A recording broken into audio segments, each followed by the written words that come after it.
जीवन योग, जीवन योग, जीवन योग, जीवन योग, जीवन योग, जीवन योग, जीवन योग, जीवन योग। धर्म अर्थ और काम मोक्ष का राजमार्ग है योग। धर्म अर्थ और काम मोक्ष का राजमार्ग है योग। चित्त की चंचलता यहाँ मिटे, मन को भीतर शांति मिले, अंतर आनंद प्रकट रहे जब दूर हुआ भवरोग। जीवन योग, जीवन योग। ॐ योगेन चित्तस्य पदेन वाचां मलं शरीरस्य च वैद्यकेन योपाकरोत् तं प्रवरं मुनीना पतञ्जलिं प्राञ्जलिरानतोऽस्मि। हरि ओम श्री गुरुभ्यो। जीवन योग, जीवन योग, जीवन योग। ओम सहनाववतु सहनौ भुनक्तु सह वीर्यं करवावहै तेजस्विनावधीतमस्तु मा विद्विषावहै। ओम शांति शांति शांति। हरि ओम श्री गुरुभ्यो नमः। गुरु भगवान श्री स्वामी शिवानंद जी महाराज को प्रणाम। परमात्मा के प्रत्यक्ष स्वरूप गुरुदेव श्री स्वामी चिदानंद जी महाराज को प्रणाम। भगवान भाष्यकार को प्रणाम। वेदव्यास जी को प्रणाम। तमाम संतों को प्रणाम। आप सबके हृदय में विराजित परमात्मा को प्रणाम। नमो नारायण, नमो नारायण, नमो नारायण। श्रद्धा एक ऐसा विषय है, किसी को जबरदस्ती ठोक पीट करके अपनी बात किसी के दिमाग में घुसाना नहीं चाहिए। ये श्रद्धा है, उसकी नींव कमजोर रहेगी और दीर्घकाल में उसको अश्रद्धा उत्पन्न हो जाएगी। ईश्वर में जो श्रद्धा है उससे आत्मा की उन्नति होती है। मान लीजिए कि आप समझते कि ईश्वर नहीं है, चलो मानो नहीं है, छोड़ दिया। अगर ईश्वर नहीं है और अगर आप ईश्वर के उपासना करते हो, यू आर नॉट लूजर, आपको कोई नुकसान नहीं है। किंतु ईश्वर तो है और आपके दिमाग में एक अपनी सोच है, ईश्वर नहीं है, तो यू आर ए लूजर। इसलिए हृदय की उर्मियां हैं, उनको शुद्ध करना चाहिए। जब हृदय है, भावनाएं हैं, परिशुद्ध होंगे तभी तो ईश्वर का साक्षात्कार। अरे जो जल मैला है, हिल रहा है, उसमें प्रतिबिंब कहाँ दिखेगा? वो जल क्या गंदगी नीचे बैठनी चाहिए, जल स्वच्छ होना चाहिए। हाँ, गंगा का जल कितना भी निर्मल होने पर जो दिसंबर के महीने में जितना स्वच्छ होता है, जनवरी में जितना स्वच्छ होता है, इतना ये जुलाई अगस्त में तो बिल्कुल चाय कॉफी के जैसा रंग रहता है। तो जब मिट्टी बैठ जाती है तो जो निर्मल है, तो हमारे भी अंदर से क्लेश जो है, विकार हैं, वो बैठ जाएंगे, नाश होंगे, तब तो शुद्धि होगी ना। तो ये शुद्धिकरण कैसे करना है भाई? क्या कहा उन्होंने? कहा बहुत जरूरी बात है कि हम श्रद्धा ये धर्म की आत्मा है, वो हम समझे। जब हमारे भीतर में परमात्मा तत्व की आशाओं का एक उभार उत्पन्न होगा, अमरता के लिए एक जागृति प्राप्त होगी, तब श्रद्धा की आंखों से हम परमात्मा को देख पाएंगे। श्रद्धा के हाथ परमात्मा के चरण को चूमेंगे। श्रद्धा ही शक्ति है, श्रद्धा ही बल है, श्रद्धा विपुल कार्य शक्ति है, श्रद्धा ही बलवान है। जो शंकाशील है वो निर्बल है। शंका से शक्ति का क्षय होता है। संशय आत्मा विनश्यति, शंका करता है शक्ति का ह्रास होता है। श्रद्धा से महान कार्य पूर्ण कर सकते हो। यस, ये लोग कितनी श्रद्धा से, हमने देखा, हम वैष्णो देवी गए, हमारे साथ में एक परिवार गया था, उनके 2 बच्चे थे। एक बिटिया कोई 4.5-5 साल की थी, बेटा 8-9 साल का था। वो 4.5-5 साल की बिटिया हाथ में झंडा लेकर के नीचे से ऊपर तक पैदल चली गई। जय माता दी, जय माता दी। उसको देख के हम लोग को जोश आ रहा था। उस बिटिया में श्रद्धा क्या कुछ पता नहीं है, उसको विश्वास भी कुछ पता नहीं है। उसको यही माता पिता ने कहा कि वो पैदल जाना है माँ के दर्शन के लिए, वो पैदल जाना है। माता पिता के आदेश में विश्वास, यही उसकी श्रद्धा थी। श्रद्धा से महान कार्य परिपूर्ण होते हैं। श्रद्धा का अभाव होने से ये दिव्य ज्ञान है ना, देखिए भगवान बुद्ध हैं, उन्होंने बहुत तप किया। एक बार जब वो थक कर के थोड़ा लेटना चाहते थे, उनका मस्तक तकिया के ऊपर आने के पहले प्रकाश हो गया। कभी कभी ऐसा भी होता है, हमारे और श्रद्धा के बीच में एक ही दरवाजा होता है ना। हमने दरवाजा खटखटाया नहीं, किंतु वहीं आकर के लौट आए, क्योंकि हमें न अपने में श्रद्धा है, न हमें अपने कार्यों में श्रद्धा है, न विश्वास है। एक प्रतिज्ञा करो। क्या कहा प्रतिज्ञा? कि देहम पातयामी कार्यम साधयामी। मेरा देह गिरेगा तो गिरने दो, किंतु मेरा जो कार्य है अपने वचन में विश्वास रखना। विश्वास माने कथन में सत्यता का होना है, अपने आप में दृढ़ विश्वास रखना है, कुदरत की समानता पर भरोसा रखना। ये परमात्मा में हमारी श्रद्धा बढ़ेगी, ये बहुत जरूरी बात है। देखिए, तर्क करना नहीं, ये जो लोग तर्क करते हैं ना, उससे श्रद्धा अधिक श्रेष्ठ है। आध्यात्मिकता की सीढ़ी में परमात्मा की प्रति श्रद्धा वो प्रथम सोपान है। श्रद्धा सत्य की खोज में दिव्य प्रकाश प्राप्त करने का राजमार्ग है। परमात्मा में तो श्रद्धा होना, गुरु में श्रद्धा होना, शास्त्रों में श्रद्धा होना, अपने भीतर में भय से, चिंता से मुक्त होकर के अपने साधन पथ पर आगे बढ़ता रहना पड़ेगा। देखिए, कभी तर्क नहीं करना। कोई कुछ तर्क करना चाहता है तो उससे दूर रहना। हाँ। क्या बात है बताइए तो। हाँ। ये लोग हैं, उनको कुछ कहो, वो 4 बातें तर्क कर देते हैं, तो छोड़ देना। ज़्यादा समझाने की आपने ठेका नहीं लिया है उसको ठीक करने के लिए। स्वामी विवेकानंद जी महाराज कहते हैं, जगत तो कुकुड़े धूम, ये जगत है ना कुत्ते के पूंछ के माफिक है। अरे बताइए हमारी अवस्था क्या है। एक दिन आकाशवाणी में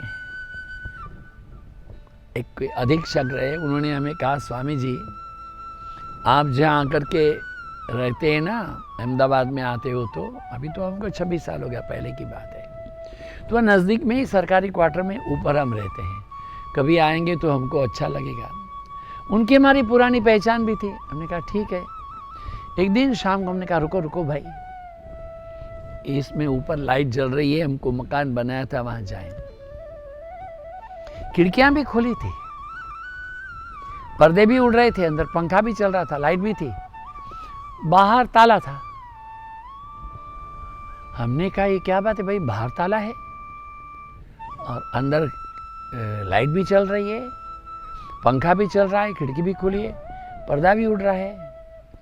तो पड़ोसी को पूछा, देखिए उनकी कार है। उनका है तो कार तो उनकी भी है, तब तो होना ही चाहिए।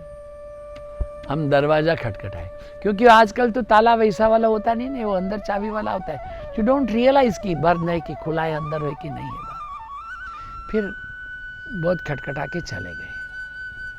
दूसरी दफे उनको मिलने का हुआ तो हमने पूछा, अरे भाई आपके घर गए थे, खिड़की खुली थी, लाइट भी चल रही थी, पंखे भी उड़ रहे थे,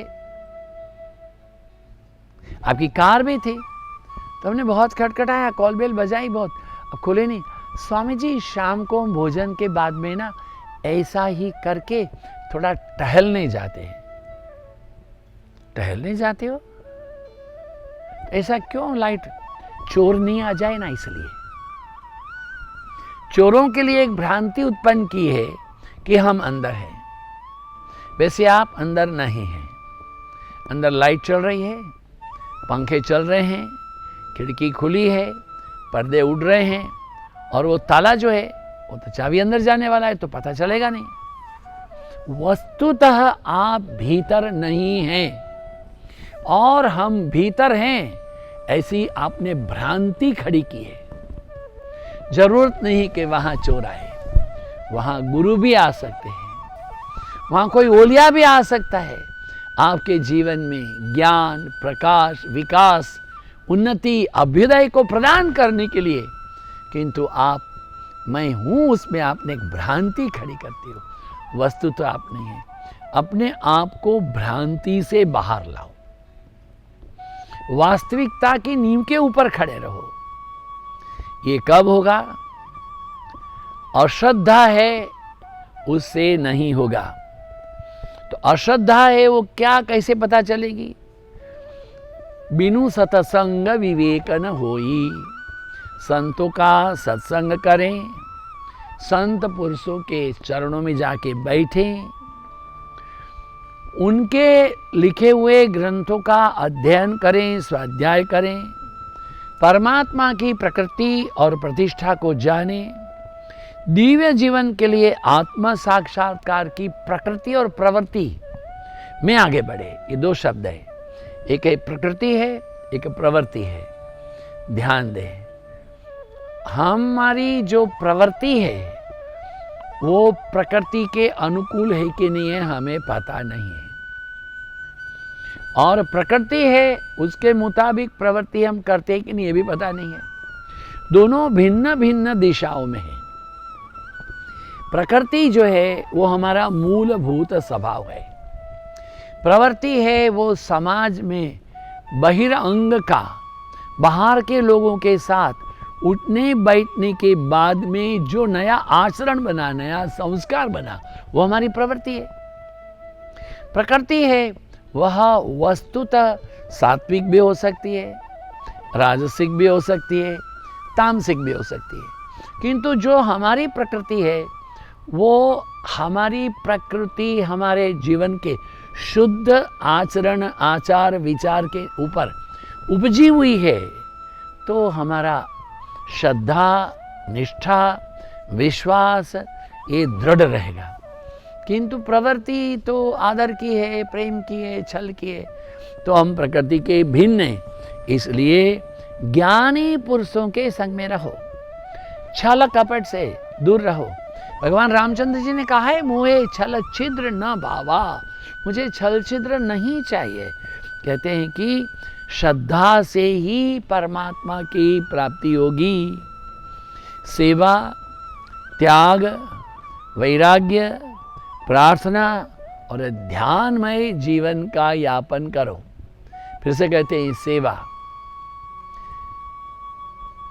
सेवा करने का कोई भी अवसर ना छोड़ो। मैंने हमारे गुरु महाराज के साथ में बहुत यात्रा की, यूरोप की, कहाँ वो लोग हैं आजकल सब वहाँ पर बहुत कड़क हो गए हैं कि वहाँ सिगरेट पीना मना है। लोग सिगरेट पीते भी नहीं हैं। यूरोप में काफ़ी लोग पीते हैं, अमेरिका में तो अधिकांश लोग पीना बंद कर दिए हैं। तो जो पी करके जो कार्टून फेंक देते हैं, वो कुछ पेय सब के डब्बे सब पे फेंक देते। तो मेरा गुरु महाराज जाकर के सब जगह में उठाना चालू कर देते। तो हमको ये अभ्यास हो गया है। हाँ, ये आडम्बर थोड़ा है, डम थोड़ा ही है। हाँ, किसने तो करना है, चलो हम ही कर देते, क्या फर्क पड़ता है। ये बहुत बात लगता है हमें छोटी है, मोटी बात नहीं है ना, नहीं है। क्या बोला है? नियम पाळावे जरी मनशील योगी वावे, नियम पाळावे। रसनेचा जो अंकित झाला, समूळ निद्रेला जो विकळा, तो नर योगाभ्यासाचा मुकळा, असे समजावे नियम पाळावे। रात्री निंद्रा परिमित ध्यावी, भोजनांतही मिती असावी, शब्द वल्गना बहु न करावी, साधक जीवे जरी मनशील योगी व्हावे। या परी शकळाहार विहारी, नियमित व्हावे मन अवधारी, निज रूपोन्मुख होनी अंतरी, चित्त मग धावे जरी मनशील योगी व्हावे। विषयापासूनी वळता वृत्ती, येईल सहजची आत्म्यावरती, जैसा निश्चळ दीप निवाती, समाधी पावे जरी मनशील योगी व्हावे। बुद्धिग्राह्य अतींद्रिय सुखते, वर्णया श्रुति अक्षमत्याते, मगते कैसे कृष्ण सुताते, बोलता यावे जरी मनशील योगी वावे। हम योग में आरूढ़ कब होंगे? नियम पाळावे। ये नियम तो ये अहिंसा, सत्य, अस्तेय, ब्रह्मचर्य, परिग्रह, शौच, संतोष, तपस्, स्वाध्याय, ईश्वर प्रणिधान,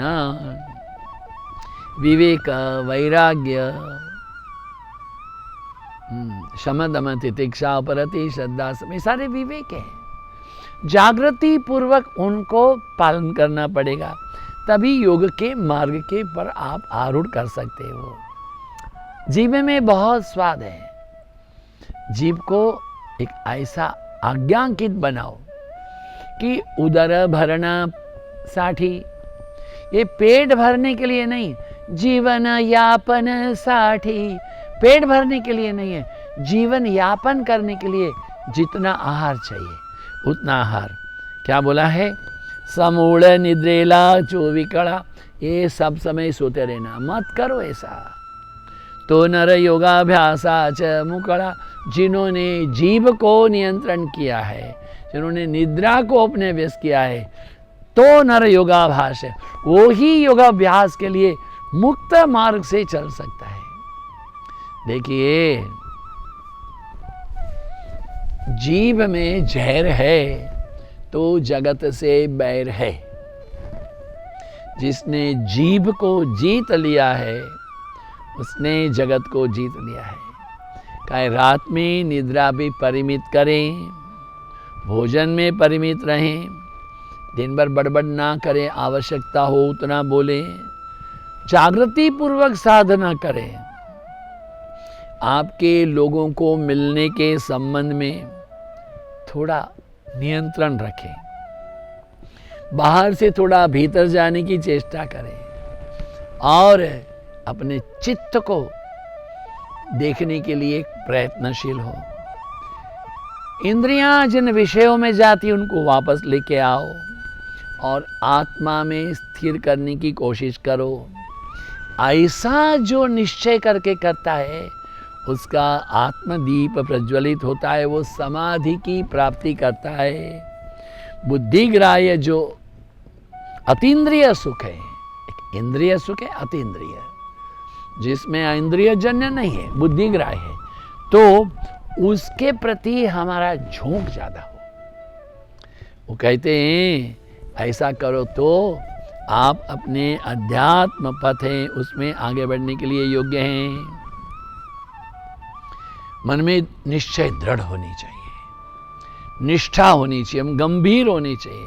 हमारे जीवन की आकांक्षा क्या है उसको स्पष्ट से हम समझे, एक्चुअली व्हाट वी वांट, ये नहीं कि खाओ पियो और बूढ़े होके मर गए, ना, ऐसा मत करो। ये मनुष्य देह बार बार मिलेगा पता नहीं है भाई, ना। इसलिए क्या करना है? श्रद्धा हमारी शक्ति है, श्रद्धा हमारा बल है, श्रद्धा विपुल है, श्रद्धा में कार्य शक्ति है, श्रद्धा धर्म की आत्मा है, यही नहीं जा सकेगी।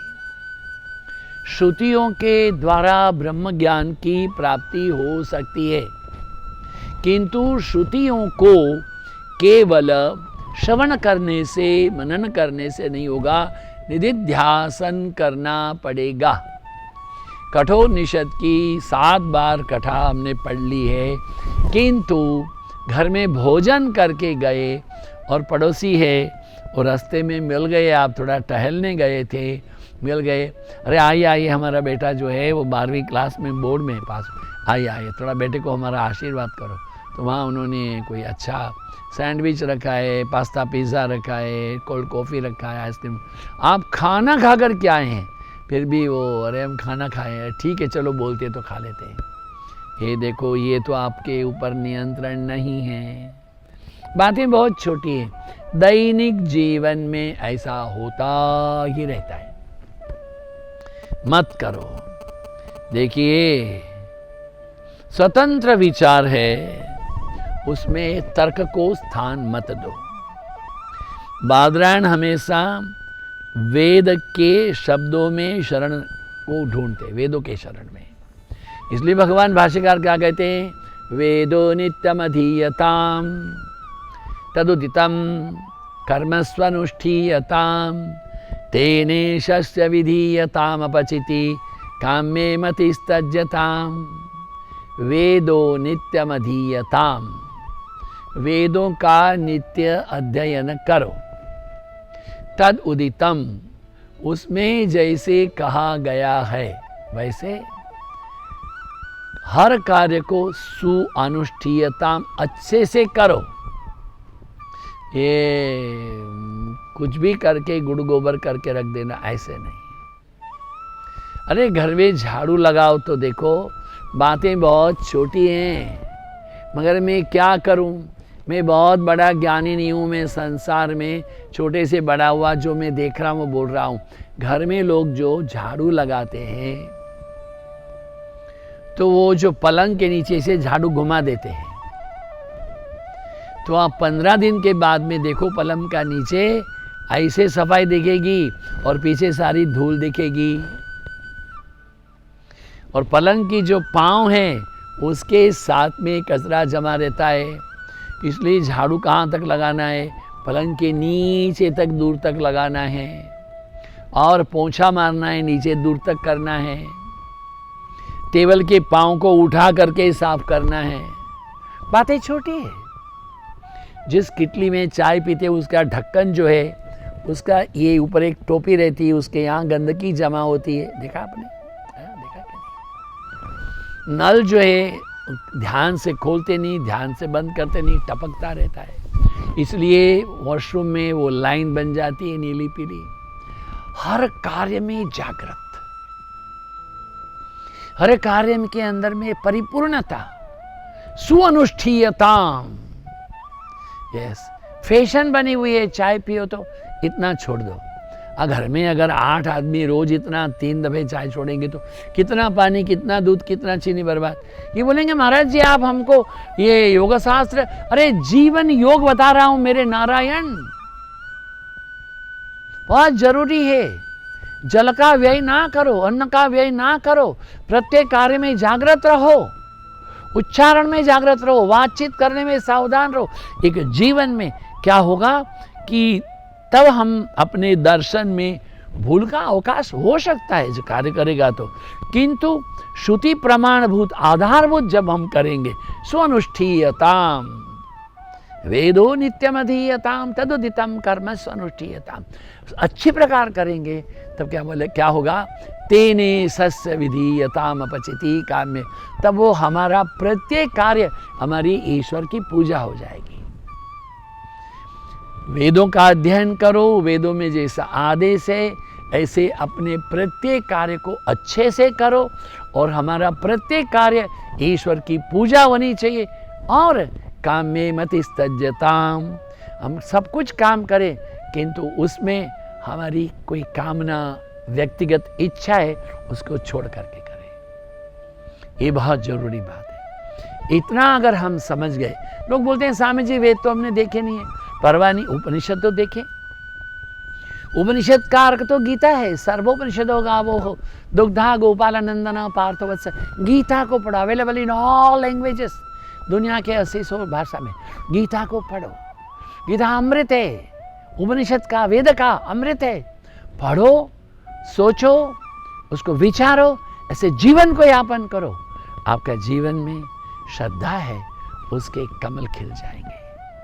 ओम पूर्णमदः पूर्णमिदं पूर्णात् पूर्णमुदच्यते पूर्णस्य पूर्णमादाय पूर्णमेवावशिष्यते। ओम शांति शांति शांति।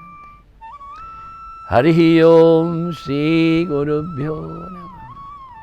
आपकी उपस्थिति के लिए धन्यवाद, आपकी समयदान के लिए धन्यवाद। आप सबके हृदय में विराजित परमात्मा को प्रणाम। नमो नारायण, नमो नारायण, नमो नारायण। हरि ओम शांति।